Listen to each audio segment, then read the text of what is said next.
Futbol tarixidagi birinchi raqam iste'dodlari. Boshlashimizdan oldin obuna bo'lishni unutmanglar. Iker Casillas yoki Peter Schmeichel. Boshidan boshladingiz-ku. Casillas bo'la qolsin, mayli. Casillas yoki Oliver Kahn. Qiyin. Casillas mayli. Casillas yoki Edwin van der Sar. Casillas. Casillas yoki Cheh. Chehani yaxshi ko'rgan lekin.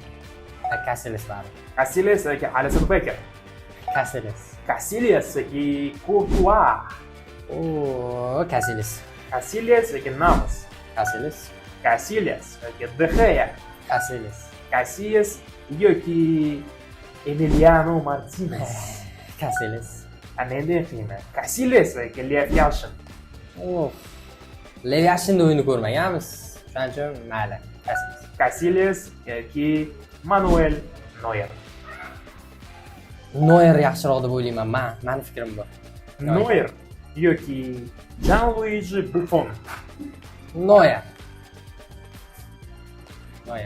Siz uchun eng yaxshi darvozabon kim? Kommentariyada yozib qoldiring va albatta like bosishni unutmanglar.